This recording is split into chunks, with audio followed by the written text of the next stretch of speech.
جان ہے وہ جہان کی جان ہے تو جہان ہے۔ اور آج بھی الحمدللہ ہمارا ایمان ہے کہ ہمارے آقا کل بھی زندہ تھے اور آج بھی زندہ ہیں اور صبح قیامت تک میرے سرکار زندہ ہیں، زندہ ہی رہیں گے۔ قبر انور پہ رسول اللہ صلی اللہ علیہ وسلم آرام فرما ضرور ہے، مگر ان کی زندگی میں شک کرنا یہ بہت بڑی گستاخی اور جہالت ہے۔ اللہ کے رسول صلی اللہ علیہ وسلم کی زندگی جب جب لوگوں نے دیکھنا چاہا میرے سرکار کی زندگی کا جلوہ پایا۔ سیدنا صدیق اکبر رضی اللہ تعالیٰ عنہ کا جب وصال ہوا تو آپ کے جنازہ مبارکہ کو تیار کیا گیا۔ آپ نے وصیت فرما دی تھی کہ اے لوگوں میرے جنازے کو تیار کر دینا اور میرے سرکار رسول پاک صلی اللہ علیہ وسلم کے روضہ اطہر کے سامنے سے لے جانا، اور جیسے ہی میرے آقا کا مزار آ جائے تو سرکار کی جالیوں کے سامنے، سرکار کے دروازے کے سامنے مجھے رکھ دینا، اور صرف ایک آدمی کو کھڑے ہو کے عرض کرنا کہ یا رسول اللہ آپ کا خادم ابو بکر آپ کے دروازے میں حاضر ہے، یا رسول اللہ اگر آپ کی اجازت ہو تو اس کو آپ کے قبر انور کے قریب آپ کے قدم ناز پر دفن کر دیا جائے، اور یا رسول اللہ اگر آپ کی اجازت نہیں ہے تو ابو بکر کو عام مسلمانوں کے قبرستان میں داخل کر دیا جائے۔ اور لوگوں دیکھنا،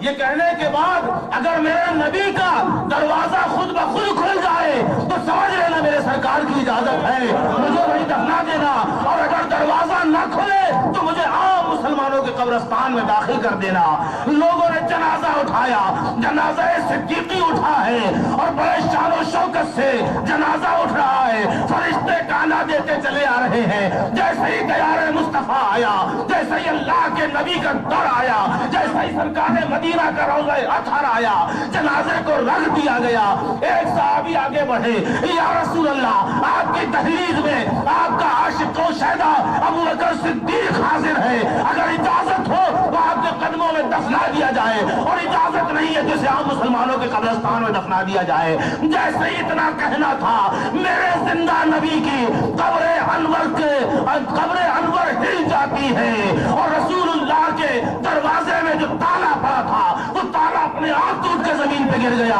میرے نبی کا دروازہ کھل گیا اور قبر رسول سے آواز آ رہی ہے، اے لوگوں ابو بکر صدیق کو میرے قدموں میں داخل کر دو، میرے قدموں میں دفنا دو، کیونکہ مجھے ابو بکر ہی کو تمنا نہیں ہے، مجھے خود تمنا ہے کہ میرا پیارا میرے قدموں میں دفنا ہو۔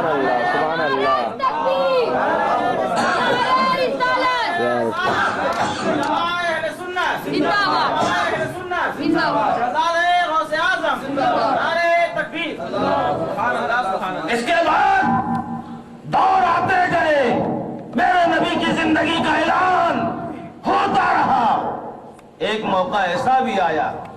سرکار سیدنا غوث اعظم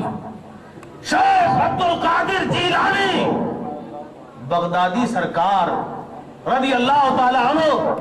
روضہ رسول پہ حاضر ہوئے، اللہ کے نبی کے روضہ انور پر حاضر ہوئے، اور حاضر ہونے کے بعد ہاتھ باندھے کھڑے ہیں، یا رسول اللہ ابھی تک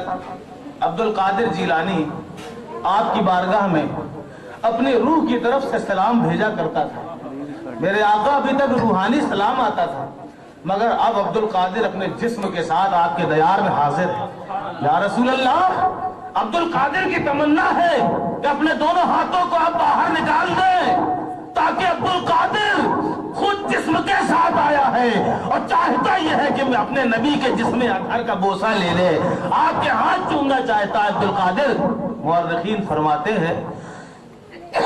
جیسے ہی غوث اعظم نے یہ تمنا کری، ایک سے ایک قطب، ایک سے ایک ابدال،